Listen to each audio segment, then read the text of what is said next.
మొన్నటి వరకు ఎడారిని తలపించిన గోదావరి ఇప్పుడు ఉగ్రరూపం దాల్చింది. కాళేశ్వరం మొదలుకుని ధవళేశ్వరం వరకు విశ్వరూపాన్ని ప్రదర్శిస్తోంది. గంట గంటకు పెరుగుతున్న వరద ఉధృతి భయపెడుతోంది. భద్రాచలం వద్ద గంట గంటకు పెరుగుతున్న గోదావరి ప్రవాహం భయపెడుతోంది. ఇప్పటికే రెండో ప్రమాద హెచ్చరిక కొనసాగుతోంది. నీటి మట్టం 53 అడుగులకు చేరితే మూడో హెచ్చరిక జారీ చేస్తారు. ఇటు ధవళేశ్వరం బ్యారేజ్ నుంచి 6 లక్షల క్యూసెక్లను దిగువకు వదులుతున్నారు. ధవళేశ్వరం దగ్గర మొదటి ప్రమాద హెచ్చరిక జారీ చేశారు.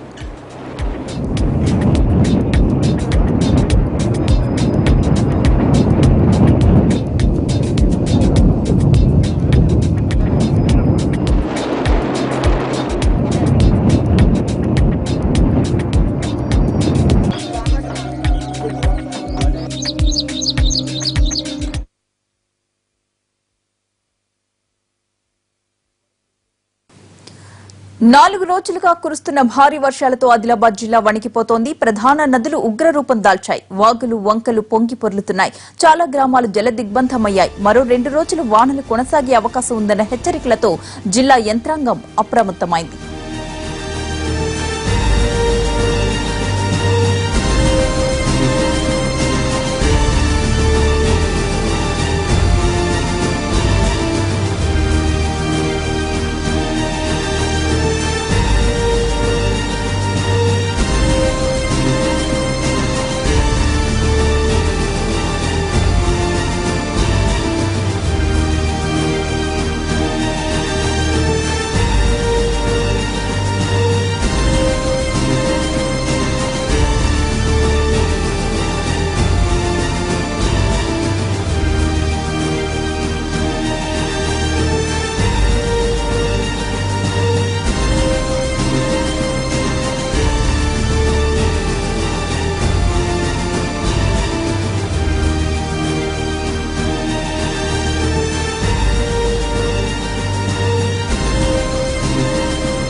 ఖమ్మం దగ్గర గోదావరి ఉధృతిపై మా ప్రతినిధి భూపాల్ లైవ్ అప్డేట్స్ అందించడానికి సిద్ధంగా ఉన్నారు. Bhupal, over to you.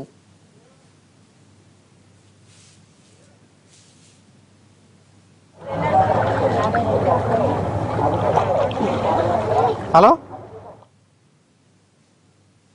Bhadrachalam వద్ద గోదావరి నీటి మట్టం 51.4 అడుగులకు చేరుకుని ఉంది. భద్రాచలం వద్ద గోదావరి పరివాహక ప్రాంతంలో గోదావరి వరద వల్ల ప్రమాద స్థాయిలో ప్రవహిస్తున్న పరిస్థితి ఉంది. దాదాపుగా ఈ ప్రాంతంలో 3వ ప్రమాద హెచ్చరికకు దరిదాపులకు రావడంతో మొత్తం కూడా ఈ ప్రాంత ప్రజలు అప్రమత్తంగా ఉండాల్సిన అవసరం ఉందని అధికారులు హెచ్చరికలు జారీ చేస్తున్నారు. ఇప్పటికే దాదాపు గోదావరి కరకట్ట అంటే సీతారాముల చంద్రస్వామి దేవాలయం సమీపంలో ఉన్న గోదావరి కరకట్ట కళ్యాణ కట్ట దగ్గర నుంచి అన్ని కూడా పూర్తి స్థాయిలో మునిగిపోయిన పరిస్థితి ఉంది.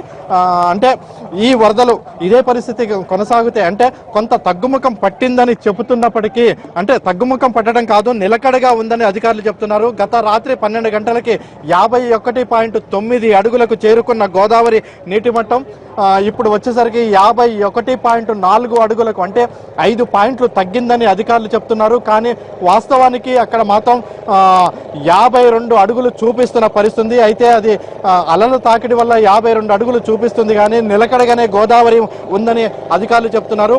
అటు పేరూరు వద్ద కూడా 14.4 అడుగులకు 4 మీటర్లకు చేరుకొని ఉంది. అంటే పేరూరు వద్ద కూడా గత రాత్రి నుంచి నిలకడగా ఉందని చెప్తున్నారు. అటు మహారాష్ట్ర నుంచి, మధ్యప్రదేశ్ నుంచి, ఎగువన ఉన్న ఛత్తీస్గఢ్ రాష్ట్రం నుంచి వచ్చిన వరదతో గోదావరి నీటి మట్టం పెద్ద స్థాయిలో పొంగి ప్రవహించడంతో ఈ పరిస్థితి ఏర్పడింది.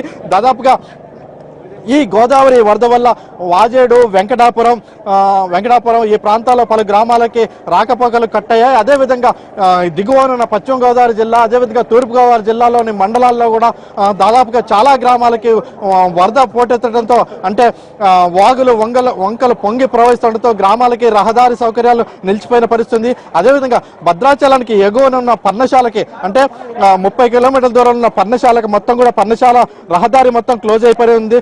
అక్కడ సీతమ్మ నార, అదేవిధంగా రామాయణ సుందర దృశ్యాలు ఇవన్నీ కూడా మొత్తం కూడా నీట మునిగిన పరిస్థితి ఉంది. దీంతో పర్ణశాలకి వెళ్ళడానికి అవకాశం లేని పరిస్థితి ఏర్పడింది.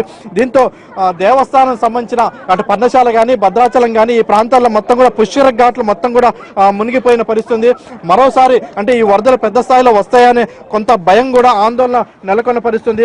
1987లో జూలైలో వచ్చిన వరదలు 1987 జూలైలో, అదేవిధంగా 1988, 1989, 2003, దీనికి ముందు 1986లో 75.6 అడుగులు గోదావరికి అత్యంతగా పెద్ద స్థాయిలో వరదలు వచ్చినట్టే భద్రాచలం బ్రిడ్జిని ఆనుకొని భద్రాచలం బ్రిడ్జి 77 అడుగులు ఉండగా 75.6 అడుగులు 86లో వరదలు వచ్చింది.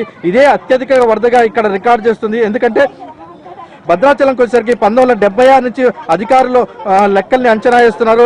అంటే రికార్డులు మాత్రమే 76 నుంచి ఉన్న నేపథ్యంలో 86లో పెద్ద స్థాయిలో వరద వచ్చింది. ఆ తర్వాత అంత పెద్ద స్థాయి వరద రాకపోయినప్పటికీ ఆ స్థాయిలో 1990లో కూడా 70.8 అడుగులకు చేరుకోవడంతో అటువంటి వరదలు ఈసారి వస్తాయన్న భయాందోళన కూడా ప్రజల్లో నెలకొని ఉంది. ఎందుకంటే 1986, 1996, అదేవిధంగా 2006లో వచ్చిన వరదలు, ఇదే విధంగా 2016లో కూడా వచ్చిన పరిస్థితి. అయితే జూలై నెలలో వరదలు రావడం గత 40 సంవత్సరాల చరిత్రలో కేవలం 2 సార్లు మాత్రమే వచ్చినాయి. జూలై నెలలో గతంలో కూడా ఒకసారి 20 ఏళ్ల క్రితం జూలై నెలలో వరదలు వచ్చాయి. అయితే జూలై నెలలో వచ్చిన వరదలు ఎప్పుడైనా వచ్చినట్టయితే అది మళ్ళీ తిరిగి ఆగస్టు నెలలో కూడా, అంటే ఆ సంవత్సరం 2 సార్లు వరదలు రావడం జరుగుతుంది. ఇది గత 40 సంవత్సరాలుగా 2 సార్లు మాత్రమే జరిగింది. మరోసారి ఈసారి కూడా ఆ విధంగా వరదలు వస్తాయనే ఆందోళన కూడా ఈ ప్రాంతంలో నెలకొని ఉన్న పరిస్థితి.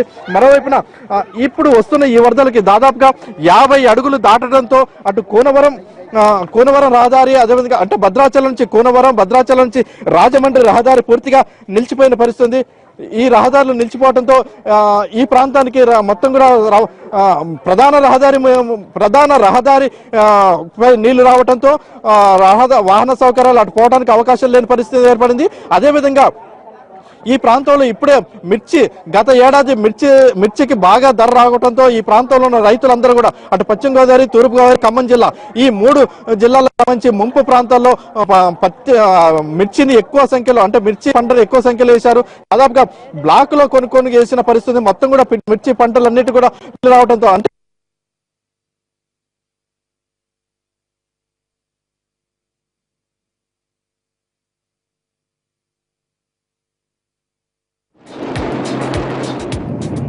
ఉన్న నందిగామ బ్రిడ్జి ఒక పిల్లర్ ఒరిగిపోయినట్టుగా మనకి ఇప్పటికీ సమాచారం వస్తుంది. అదే ప్రాంతంలో మరో రెండు ప్రదేశాల్లో మురుమురు వద్ద, అదేవిధంగా మిగతా ప్రాంతాల్లో కూడా రోడ్లపైకి నీళ్లు రావడంతో కొంత ఇబ్బందికరమైన పరిస్థితి ఏర్పడింది.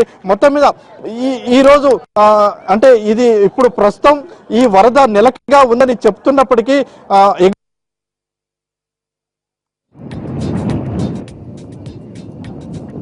మాత్రం ఇంతవరకు శబరి వేగం పుంజుకోలేదు. శబరి వేగం లేకపోవడం వల్ల కొంత ప్రశాంతంగా ఉండటం వల్ల అంటే ఒరిస్సా, అదేవిధంగా పార్ట్ ఆఫ్ ఛత్తీస్గఢ్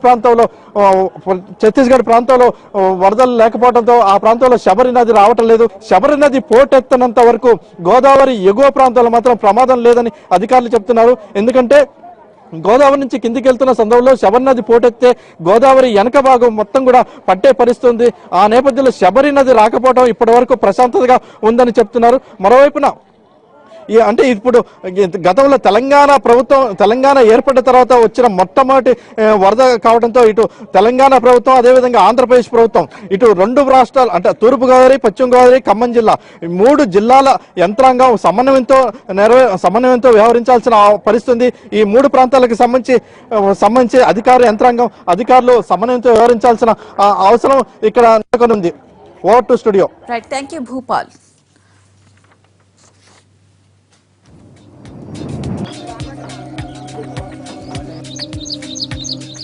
మరోవైపు రాజమండ్రిలో గోదావరి ఉధృతికి సంబంధించిన సమాచారం అందించడానికి మా ప్రతినిధి శ్రీనివాస్ అక్కడి నుంచి లైవ్ లో సిద్ధంగా ఉన్నారు. శ్రీనివాస్, చెప్పండి, అక్కడ గోదావరి ఉధృతి ఏ విధంగా ఉంది? ప్రతిభ రాజమండ్రి వద్ద గోదావరి ఉధృతంగా ప్రవహించడం జరుగుతున్నది. అయితే ధవళేశ్వరం బ్యారేజ్ దగ్గర ఇప్పటికే మొదటి ప్రమాద హెచ్చరిక జారీ చేయడం జరిగింది. అక్కడ ధవళేశ్వరం బ్యారేజ్ దగ్గర మొత్తం 175 గేట్లను ఎత్తివేసి మొత్తం 10,34,000 కుసికల నీటిని సముద్రంలోకి విడుదల చేయడం జరుగుతున్నది. అయితే ప్రస్తుతం బ్యారేజ్ వద్ద నీటి మట్టం 11.9 అడుగుల వద్ద నీటి మట్టం కొనసాగుతున్నది. అయితే ఈ గోదావరి మరింత ఉధృతి కొనసాగుతున్నది. అయితే గోదావరి ఎగువ ప్రాంతంలోనే చూసినట్లయితే భద్రాచలం దగ్గర మరింత గోదావరి పెరగడంతో ఇక్కడ 18 గంటల వరకు కూడా ఇక్కడ కూడా గోదావరి వరద ఉధృతి కొనసాగే అవకాశాలు ఉంటాయి. అయితే కొద్దిసేపటి కిందట 11.75 అడుగుల వద్ద చేరిన తర్వాత ధవళేశ్వరం బ్యారేజ్ దగ్గర మొదటి ప్రమాద హెచ్చరికను జారీ చేయడం జరిగింది. అయితే ఇది 13.75 అడుగులకు చేరినట్లయితే మొత్తం రెండో ప్రమాద హెచ్చరిక కూడా జారీ చేసే అవకాశాలు ఉంటాయి. అయితే ఈ మధ్యాహ్నానికి రెండో ప్రమాద హెచ్చరిక స్థాయి వరకు కూడా జారీ చేసే అవకాశాలు అయితే కనిపిస్తున్నాయి. అయితే ఇక్కడ చూసినట్లయితే మొత్తం ఇప్పుడు మనం ప్రస్తుతం రాజమండ్రి లోని పాత బ్రిడ్జి దగ్గర మనం ఉన్నాము. ఇక్కడ చూసినట్లయితే మొత్తం ఇప్పుడు 50 అడుగుల వద్ద ఇక్కడ నీటి మట్టం కొనసాగుతున్నది. అయితే ఇక్కడ గోదావరి లంక బ్రిడ్జి లంకలోని కూడా లంకలోని ఇల్లులన్నీ కూడా అక్కడ మునిగిపోవడం కూడా జరుగుతుంది. ఇక్కడ చూసినట్లయితే మొత్తం ఆ బ్రిడ్జి లంకలో ఉన్న మత్స్యకారులందరినీ కూడా ఈ సురక్షిత ప్రాంతాలకు తరలి రావాలని చెప్పేసి ఇప్పటికే అధికారులు ఆదేశాలు జారీ చేయడం జరిగింది. ఇంకా గోదావరి ఎగువ ప్రాంతంలో చూసినట్లయితే విలీన మండలాలైన ఈ కోనవరం, ఎట్టబాక ఈ మండలాలన్నింటిలో కూడా వరద నీరు ప్రవహించింది. దేవీపట్నంలో కూడా వరద నీరు ప్రవహించి మొత్తం గిరిజన గ్రామాలకు 30 గ్రామాల వరకు రాకపోకలు నిలిచిపోయినాయి. 30 గ్రామాలు కూడా ముంపుకు కూడా గురి కావడం జరిగింది. ఆ గ్రామాల్లోకి నీరు ప్రవేశించడంతో పాటు పొలాల్లో కూడా నీరు ప్రవహించడం జరిగింది. అలాగే కోనవరం దగ్గర నందిగామ బ్రిడ్జి కూడా అక్కడ కుంగిపోతుంది. అది కూడా గోదావరి వరద మరింత పెరిగినట్లయితే అది కూడా పడిపోయే ప్రమాదం కూడా ఉన్నది. అయితే దీని మీద ఎవరు కూడా రాకపోకలను చేయకుండా ఇప్పటికే అధికారులు అక్కడ నిషేధించడం జరిగింది. అయితే ఇక్కడ అంతా కూడా గోదావరి నది పరివాహక ప్రాంతాలను అంతా కూడా అధికార యంత్రాంగాన్ని పూర్తిగా అప్రమత్తం చేయడం జరిగింది. ఎక్కడైనా ఎటువంటి ఆపద వచ్చినప్పటికీ కూడా సహాయక చర్యలు చేపట్టే విధంగా వాళ్ళ చర్యలు తీసుకోమని చెప్పేసి ఇప్పటికే ఆదేశాలు జారీ చేసింది. అలాగే ఈ పాపికొండల విహారయాత్రకు సంబంధించి బోట్లన్నింటినీ కూడా నిలిపేసి ఆ పర్యాటకాన్ని నిలిపేయడం జరిగింది. ఎవరు బోట్లు కూడా పాపికొండ విహారయాత్రకు వెళ్ళవద్దని చెప్పేసి నిన్నటి నుంచి హెచ్చరికలు జారీ చేయడం జరిగింది. అలాగే గోదావరిలోని మత్స్యకారులందరూ కూడా వేటకి వెళ్ళొద్దని కూడా అధికారులు హెచ్చరించారు. అయితే ఈ మధ్యాహ్నానికి గోదావరి మరింత పెరిగి రెండో ప్రమాద హెచ్చరిక స్థాయి వరకు పెరిగే అవకాశాలు ఉన్నది. ధవళేశ్వరం బ్యారేజీ వద్ద 13.75 అడుగులకు గోదావరి నీటి మట్టం చేరినట్లయితే రెండో ప్రమాద హెచ్చరిక జారీ చేసే అవకాశాలు ఉంటాయి. ప్రతిభ. రేపు ప్రభుత్వ రంగ బ్యాంకులు యథావిధిగా పనిచేయనున్నాయి. ఢిల్లీ హైకోర్టు మధ్యంతర ఉత్తర్వుల వల్ల all India bank employees association తలపెట్టిన 2 రోజుల సమ్మె వాయిదా పడింది. ఎస్బీఐ అనుబంధ బ్యాంకుల విలీనం, ఐడీబీఐ బ్యాంక్ ప్రైవేటీకరణ నిర్ణయాలను వ్యతిరేకిస్తూ ఇవాళ రేపు సమ్మెకు ఏఐబీఈ పిలుపునిచ్చింది. అయితే ఎస్బీఐ అనుబంధ బ్యాంకులు వేసిన రిట్ పిటిషన్ పై విచారణ జరిపిన ఢిల్లీ హైకోర్టు మధ్యంతర ఉత్తర్వులు జారీ చేయడంతో సమ్మె వాయిదా పడింది. తల్లిదండ్రుల మధ్య ఏర్పడిన అగాధానికి ఆ చిన్నారి మూల్యం చెల్లిస్తోంది. తల్లి కానరాని లోకానికి వెళ్లిపోయింది. తండ్రి ఉన్నా జైలు పాలయ్యాడు. చిన్నారి సానియా భవితవ్యం ఇప్పుడు ఏమిటి అన్నది ప్రశ్నార్థకంగా మారింది. భార్యను చంపిన కేసులో వ్యాపారి రూపేష్ ను కస్టడీకి ఇవ్వాలని పోలీసులు కోరుతున్నారు. ఇవాళ కోర్టు తీర్పు ఇవ్వనుంది. అలాగే సానియాకు డీఎన్ఏ పరీక్షలపై కోర్టు ఉత్తర్వులు వెలువరించనుంది. రాష్ట్రపతి ప్రణబ్ ముఖర్జీ నేటి నుంచి 3 రోజుల పాటు డార్జిలింగ్ లో పర్యటించనున్నారు. రేపు జరిగే భానుభక్త ఆచార్య జయంతి ఉత్సవాల్లో ఆయన పాల్గొంటారు. రేపు రాత్రి ప్రణబ్ గౌరవార్థం రాష్ట్ర ప్రభుత్వం విందు ఏర్పాటు చేసింది. ఎల్లుండి జరిగే డార్జిలింగ్ టీ అసోసియేషన్ కార్యక్రమంలో ప్రణబ్ ముఖర్జీ ప్రసంగిస్తారు.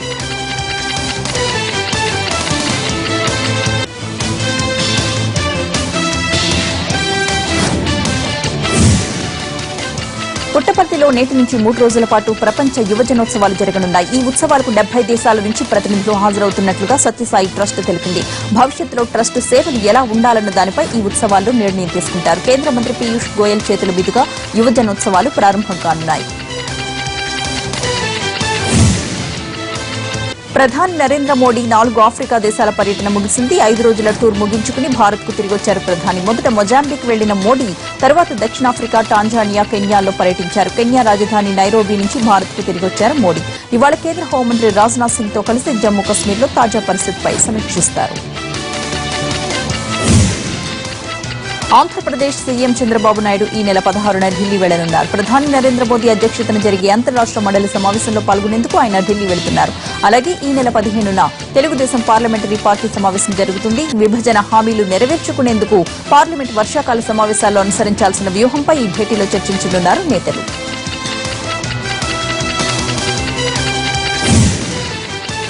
ఆర్టీసీ క్రాస్ రోడ్స్ లో అగ్ని ప్రమాదం తలకలం రేపింది. ఆస్ట్రియా హోటల్లో అర్ధరాత్రి అకస్మాత్తుగా మంటలు చెలరేగాయి. హుటాహుటిన అగ్నిమాపక సిబ్బందికి సమాచారం అందించడంతో వారొచ్చి మంటల్ని అదుపులోకి తీసుకొచ్చారు.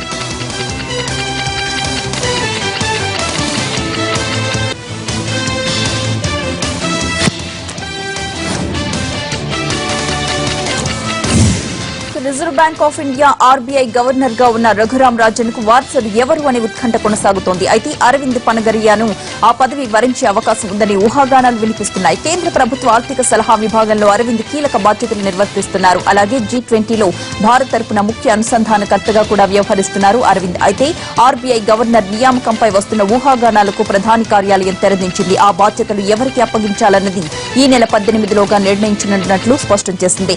3 ఏళ్లుగా ఆర్బీఐ గవర్నర్ గా ఉన్న రఘురాం రాజన్ పదవీ కాలం ఈ ఏడాది సెప్టెంబర్ 4న ముగుస్తుంది. మరోసారి ఆ పదవిలో కొనసాగడానికి ఆయన నిరాకరించారు. దీంతో రాజన్ వారసుడి వేటలో పడింది కేంద్ర ప్రభుత్వం. పటేళ్ల రిజర్వేషన్ల కోసం ఉద్యమించి 9 నెలలుగా జైల్లో ఉన్న హార్దిక్ పటేల్ కు ఊరట లభించింది. అతనిపై ఇంతవరకు అన్ని కేసుల్లో బెయిల్ లభించింది. దీంతో ఇవాళ హార్దిక్ జైలు నుంచి విడుదల కానున్నాడు. 22 ఏళ్ల హార్దిక్ దేశద్రోహ ఆరోపణలతో 3 కేసులున్నాయి. వీటిలో 2 వారం క్రితమే బెయిల్ వచ్చింది.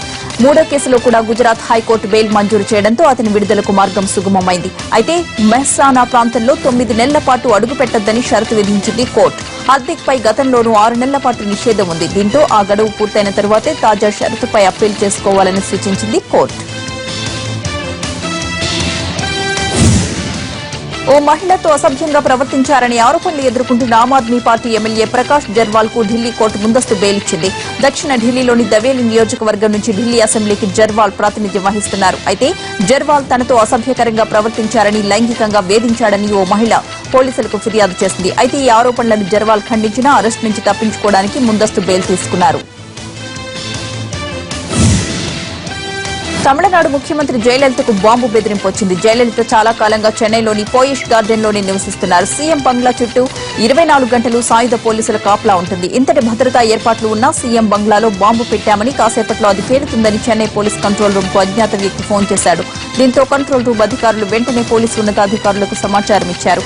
దీంతో హైరాణ పడ్డ అధికారులు ఎలాంటి బాంబు లేదని తెలిపారు. అలాగే విలుపురం జిల్లా మరక్కాణం పూనిమేడు గ్రామం నుంచి ఆకతాయి కాల్ చేసినట్లు గుర్తించిన అధికారులు 21 ఏళ్ల భువనేశ్వర్ ను అదుపులోకి తీసుకున్నారు. అయితే భువనేశ్వర్ కు మతిస్థిమితం లేదంటున్నారు పోలీసులు. మనీ లాండరింగ్ కేసులో ఆరోపణలు ఎదుర్కొంటున్న హిమాచల్ ప్రదేశ్ ముఖ్యమంత్రి వీరభద్ర సింగ్ కి ఆయన మంత్రివర్గం బాసటగా నిలిచింది. అత్యవసరంగా సమావేశమైన రాష్ట్ర కేబినెట్ వీరభద్ర సింగ్ నాయకత్వం పట్ల పూర్తి విశ్వాసాన్ని ప్రకటించింది. మనీ లాండరింగ్ కేసులో ఎల్ఐసి ఏజెంట్ను ఎన్ఫోర్స్మెంట్ డైరెక్టరేట్ అరెస్ట్ చేయడంతో వీరభద్ర సింగ్ సీఎం పదవికి రాజీనామా చేయాలనే డిమాండ్ తెరపైకొచ్చింది. కానీ దీన్ని మంత్రులు తోసిపుచ్చారు. 20 నిమిషాల పాటు జరిగిన కేబినెట్ సమావేశంలో సీఎం వీరభద్ర సింగ్ పట్ల విశ్వాసం వ్యక్తం చేస్తూ తీర్మానం చేశారు మంత్రులు. తమిళనాడు కూడంకళంలోని అణు విద్యుత్ కేంద్రంలో త్వరలోని 2వ యూనిట్ ప్రారంభం కానుంది. విద్యుత్ ఉత్పత్తికి ముందు నిర్వహించిన అన్ని రకాల పరీక్షలు విజయవంతమయ్యాయని nuclear power corporation of India chairman S K Sharma తెలిపారు. 2వ యూనిట్ కరెంటు ఉత్పత్తికి సిద్దమైందని తెలిపారు ఆయన. కూడంకళం అణు విద్యుత్ కేంద్రంలోని తొలి యూనిట్ ఇప్పటికే 1000 మెగావాట్ల కరెంటును ఉత్పత్తి చేస్తోంది.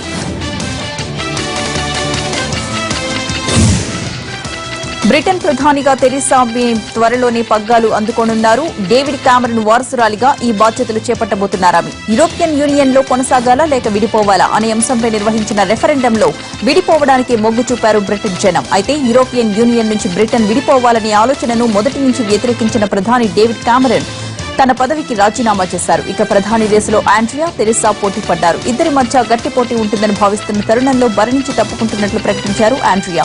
దీంతో బ్రిటన్ ప్రధానిగా తెరీసా బాధ్యతలు చేపట్టేందుకు మార్గం సుగమమైంది.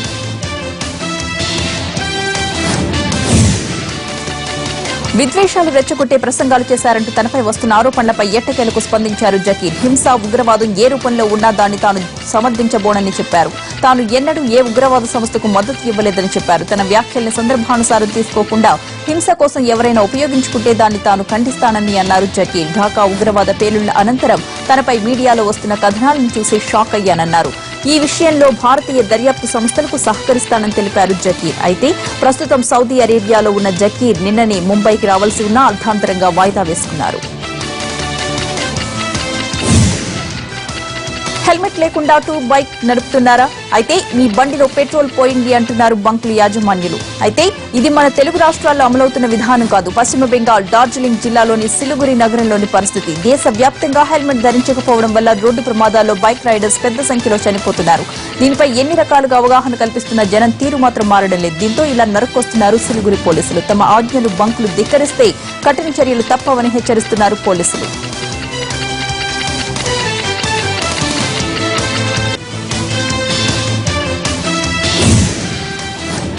తనను టెండూల్కర్ తో పోల్చొద్దంటూ మరోసారి క్రికెట్ లెజెండ్ పై తన అభిమానాన్ని చాటుకున్నాడు విరాట్ కోహ్లీ. ప్రస్తుతం టీమిండియా టెస్ట్ కెప్టెన్ గా ఉన్న కోహ్లీని పలువురు అభిమానులు టెండూల్కర్ తో పోల్చుతున్నారు. అయితే తనకు సచిన్ కి ఎలాంటి పోలిక లేదని, ఇకపై అలాంటి పోలిక వద్దని విజ్ఞప్తి చేశాడు విరాట్. ఈ విషయంలో అభిమానులతో పాటు మీడియా కూడా సంయమనం పాటించాలన్నాడు ఆయన. సచిన్ ఆడినంతకాలం జనానికి అతను ఆదర్శమని, ఆ రకమైన ఘనత తాను సాధించానని అనుకోవడం లేదన్నాడు. టెండూల్కర్ అనేక మందికి ప్రేరణ అని, మానవతా కోణంలో కూడా సచిన్ కు తాను ఏమాత్రం సరిపోనని తెలిపాడు విరాట్.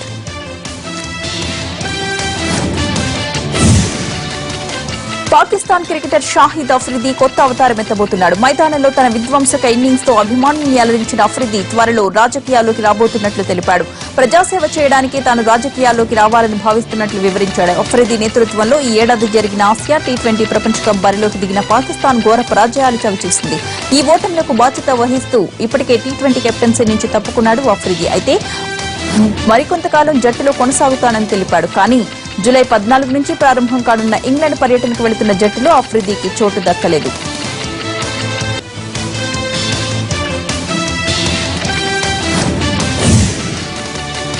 చనిపోయిన పోలీస్ గుర్రం శక్తిమాన్ కు గుర్తుగా డెహ్రాడూన్ లో ఏర్పాటు చేసిన పార్కును ప్రజలకు అంకితం చేసింది ప్రభుత్వం. 13 ఏళ్ల వయసు గల తెల్ల గుర్రం శక్తిమాన్ ఉత్తరాఖండ్ పోలీస్ విభాగానికి చాలా కాలం పాటు తన సేవలందించింది. అయితే గత మార్చి 14న ఓ ర్యాలీలో బీజేపీ నేత గణేష్ జోషి దాడిలో తీవ్రంగా గాయపడింది. శక్తిమాన్ కాలు విరిగిపోవడంతో కృత్రిమ కాలు అమర్చి దాన్ని రక్షించే ప్రయత్నం చేశారు డాక్టర్లు. అయినా ఫలితం లేకపోయింది. చివరికి ఏప్రిల్ 20న శక్తిమాన్ చనిపోయింది.